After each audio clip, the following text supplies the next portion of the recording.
Video ini menceritakan peristiwa yang terjadi pada tahun 2016 di Massachusetts. Pada hari Minggu, 7 Agustus 2016, Vanessa Marcotte yang berusia 27 tahun sedang mengunjungi ibunya, Rosanna, di kota kecil Princeton, Massachusetts, di hari yang cerah dan hangat. Vanessa memutuskan untuk jogging, sebagaimana kebiasaannya yang aktif dengan sering berjalan-jalan di luar ruangan dan berlatih yoga. Beberapa jam kemudian, seharusnya dia naik bus ke New York City, tempat dia bekerja dan tinggal setelah jogging. Namun, Vanessa tidak pernah kembali ke rumah setelah itu. Ibunya, Rosanna, sangat khawatir dengan absennya Vanessa yang lama, karena perilaku ini tidak biasa baginya. Rosanna pergi ke polisi meminta bantuan. Kasus ini menarik perhatian media nasional karena insiden semacam ini tidak pernah terjadi di kota kecil Princeton selama 30 tahun terakhir. Beberapa hari sebelumnya, runner dan blogger kebugaran lainnya, Karina Vetrano, yang berusia 30 tahun, mengalami insiden serupa di sebuah lingkungan di New York City. Vanessa Teresa Marcotte lahir pada 17 Juni 1989 di Leominster, Massachusetts. Dia lulus dengan prestasi tinggi dari Boston University pada tahun 2011 dengan gelar sarjana ilmu komunikasi. Setelah lulus, dia bekerja di sebuah perusahaan perangkat lunak pemasaran online bernama WordStream di Boston. Kemudian dia menjadi manajer akun di kantor Google di New York City. Sekitar tiap 2 bulan sekali, Vanessa memiliki kesempatan untuk mengunjungi ibunya dan bibinya yang tinggal di negara bagian lain di kota kecil Princeton dengan populasi sekitar 4.000 orang. Pada Minggu 7 Agustus 2016, sekitar pukul 1 siang, Vanessa meninggalkan rumah ibunya di Brook Station Road untuk jogging dan kemudian naik bus kembali ke New York. Area tempat dia akan berlari adalah tempat yang sudah dikenal baginya. Setelah berlalu beberapa jam dan Vanessa tidak kembali, ibunya menghubungi polisi. Pencarian segera dimulai, dan tim pencarian menemukan jejak menuju area vegetasi yang padat sekitar 60 yard dari jalan dan kurang dari 1 mil dari rumah Rosanna Marcotte. Di sana ditemukan mayat seorang wanita yang dengan cepat diidentifikasi sebagai Vanessa Marcotte. Pemeriksaan awal terhadap mayat tersebut membuat detektif yakin bahwa kematian Vanessa bersifat kriminal. Pakaiannya dilepaskan dan terdapat bekas luka bakar di kaki, tangan, dan wajahnya. Lokasi penemuan mayat tersebut cukup terpencil, hanya ada jalan dan hutan di kedua sisinya. Ponsel dan handphone Vanessa juga hilang. Polisi melakukan pencarian menyeluruh di seluruh area sekitarnya namun tidak menemukan barang-barang tersebut. Para penyelidik percaya bahwa pelaku dengan sengaja mengambil barang-barangnya karena kemungkinan meninggalkan jejak DNA di atasnya. Sebuah sepatu olahraga dengan jejak api tergeletak di rumput di samping mayat, dan jejak api juga ditemukan di lokasi lain. Detektif menyimpulkan bahwa pelaku menggunakan bensin untuk mencoba menghancurkan jejak DNA-nya. Pakar forensik menentukan bahwa penyebab kematian Vanessa adalah strangulasi. Dia berjuang untuk hidupnya, dan sebagai hasilnya, DNA dari orang yang tidak dikenal ditemukan di bawah kuku-kukunya. Fakta bahwa pakaian Vanessa telah dilepas membuat motif kejahatan tersebut jelas. Pemeriksa medis menemukan bukti kontak pria pada tubuhnya, namun sampel DNA diuji dan tidak ditemukan padanya, baik di basis data lokal maupun nasional. Bagi kota kecil seperti Princeton, dengan populasi kurang dari 4.000 orang, kejahatan semacam ini benar-benar jarang terjadi dan sangat mengejutkan seluruh penduduk. Jaksa Distrik Worcester, Joseph Early Jr., mengonfirmasi dalam konferensi pers pada 11 Agustus bahwa pelakunya kemungkinan berjenis kelamin laki-laki dan menerima luka ringan selama perjuangan dengan Vanessa sebelum kematiannya. Kejadian yang menimpa Vanessa mengejutkan tidak hanya keluarganya dan penduduk Princeton, tetapi juga rekan kerjanya. Seorang perwakilan Google mengatakan Vanessa Marcotte adalah anggota tim yang sangat dicintai, yang bekerja di kantor Google New York selama setahun setengah terakhir. Dikenal karena senyumnya yang selalu ada, semangatnya untuk pekerjaan sukarela, dan cintanya pada olahraga Boston. Kami sangat terkejut dan sedih, dan pikiran kami bersama keluarga serta teman-temannya. Alma mater Vanessa juga memberikan penghormatan padanya. Kami sangat sedih untuk keluarga dan teman-temannya, kata Colin Reilly, Direktur Eksekutif Media Relation di Boston University.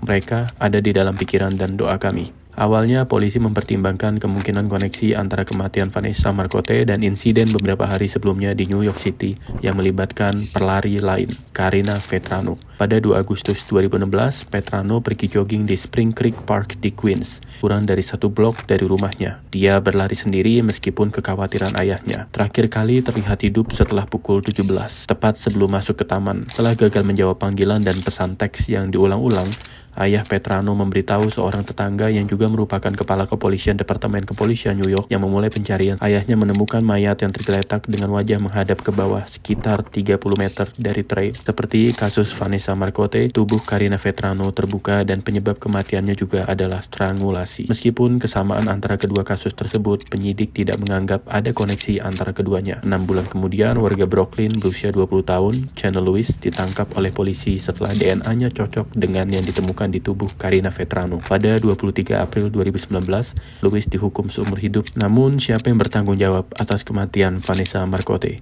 Menurut penyidik, orang yang merenggut nyawa mungkin tinggal atau sering mengunjungi Princeton dan kemungkinan besar mengenal daerah tersebut dengan baik. Detektif juga percaya bahwa Vanessa tidak mengenal pelaku dan bahwa penemuan mereka terjadi secara kebetulan. Sementara itu, penegak hukum sekali lagi meminta bantuan dari masyarakat di mana jalur telepon khusus 24 jam telah dibuka. Akhirnya, seorang saksi melaporkan melihat Vanessa sempat berhenti di depan toko setelah pukul 1 siang pada 7 Agustus dan terakhir kali terlihat berjalan sambil berbicara di ponselnya. Penyidik percaya bahwa serangan terhadap Vanessa terjadi dalam 2 jam berikutnya setelah dia terlihat di luar toko. Ponselnya dimatikan pada pukul 14:11 dan tidak pernah dihidupkan kembali sejak saat itu. Petugas polisi menerima dan memeriksa banyak petunjuk, melakukan pencarian di area tempat mayat, namun tetap tidak memberi hasil yang diinginkan. Barulah 3 bulan kemudian, polisi mendapatkan informasi lebih lanjut tentang kasus ini. Seorang saksi baru mengatakan bahwa 7 Agustus dia 2 kali melihat SUV warna hitam parkir di pinggiran jalan dekat tempat mayat Vanessa ditemukan. Pengemudinya adalah seorang pria berusia antara 25 sampai 35 tahun yang terlihat beretnis Hispanik. Saat pertama kali saksi melintas, sekitar pukul 12.45, pengemudi itu berdiri di samping kendaraannya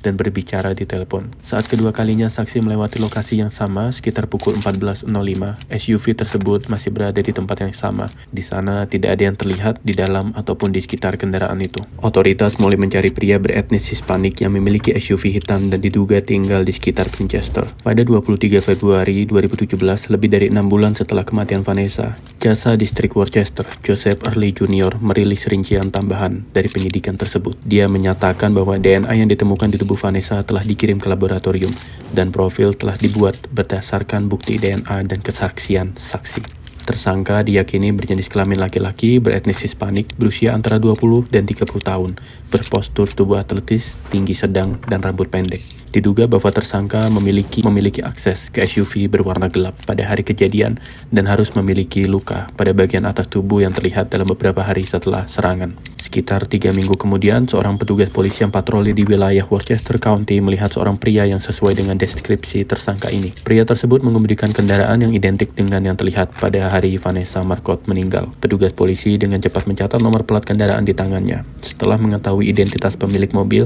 tim polisi menuju ke rumahnya. Pria tersebut adalah Angelo Colon Ortiz, berusia 31 tahun. Colon Ortiz, seorang warga negara Puerto Rico yang tidak memiliki riwayat kriminal, menikah dengan 3 anak dan baru tinggal di Worcester kurang dari setahun.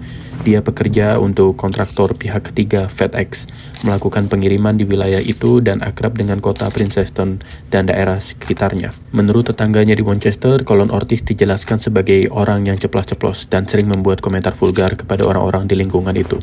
Seorang mantan pekerja pos perempuan di Princeton juga mengatakan bahwa Colon Ortiz sering membuat komentar kasar dalam bahasa Spanyol tentang dirinya maupun kepada rekan kerjanya. Ketika polisi bertanya kepada Angelo tentang Vanessa Marcotte, dia menyatakan bahwa dia tidak mengenalinya. Selain itu, dia tidak bisa mengingat apakah dia berada di Princeton pada hari serangan terhadap Vanessa. Dia diminta untuk memberikan sampel DNA-nya dan dia setuju untuk menandatangani dokumen yang menunjukkan bahwa dia setuju memberikan DNA-nya untuk analisis. Proses pengujian membutuhkan waktu beberapa saat dan hasilnya menunjukkan bahwa DNA Colin Ortiz cocok dengan yang ditemukan di bawah kuku Vanessa Marcotte. Pada 15 April 2017, pria tersebut ditangkap dan didakwa. 3 hari setelah itu, jaksa menuduh bahwa pada hari kejadian, Colin Ortiz membeli bensin senilai $5 dari sebuah toko 6 mil jauhnya dari tempat kejadian.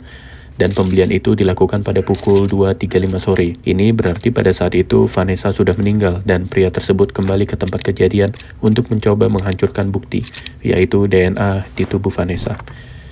Jaksa distrik berpendapat bahwa bukti DNA diperoleh melalui semua prosedur yang benar yang membantu mendukung tuduhan tersebut. Namun, pengacara Colin Ortiz berpendapat bahwa DNA kliennya diambil dengan cara yang tidak biasa. Mereka menunjukkan bahwa kendala bahasa mencegah klien mereka memahami sepenuhnya bahwa dia tidak diwajibkan untuk memberikan sampel DNA-nya kepada polisi, dan Colin Ortiz menyatakan bahwa dia tidak tahu bahwa dia bisa menolak memberikannya. Dalam afidavit yang mendukung emosi untuk menekan, Colin Ortiz menulis bahwa meskipun dia adalah warga negara Amerika Serikat, dia lahir di Puerto Rico dan tidak bisa berbicara, membaca, atau mengerti bahasa Inggris. Colin Ortiz menulis bahwa pada 16 Maret 2017, dua petugas polisi berkulit putih dari kepolisian negara bagian datang ke tempat tinggalnya dengan orang lain yang berbicara dalam versi bahasa Spanyol yang aneh baginya. Persidangan berlangsung selama beberapa tahun, tetapi akhirnya pada 11 Januari 2022, Hakim Janet Kenton Walker menolak mosi pembelaan untuk menekan bukti DNA. Colin Ortiz tidak mengaku bersalah atas tuduhan pembunuhan tingkat pertama, tetapi dalam kesepakatan plea, dia mengaku bersalah atas pembunuhan tingkat kedua yang membawa hukuman lebih ringan. Dia juga mengaku bersalah atas tuduhan perampokan yang membawa hukuman 20 tahun penjara. Jaksa mengatakan keluarga Marcotte setuju dengan kesepakatan plea untuk menghindari persidangan yang keras. Kami bersyukur dan senang bahwa persidangan berakhir sesuai dengan yang kami inginkan, bahwa pria ini sekarang berada di tempat di mana dia tidak dapat melukai siapapun seperti dia melukai Vanessa, kata keluarga Marcotte dalam pernyataan yang dirilis oleh kantor jasa distrik. Mari kita jauhkan monster ini dari jalan. Saya akan mati jauh sebelum dia mendapatkan persidangan pembebasan bersyarat, kata ayah Vanessa Marcotte. Angelo Colin Ortiz, 36 tahun, dihukum penjara seumur hidup pada Oktober 2022. Dia akan menjalani 20 tahun atas tuduhan perampokan dan kemudian mulai menjalani hukuman seumur hidup yang mencakup minimal 25 tahun sebelum memenuhi syarat untuk pembebasan bersyarat.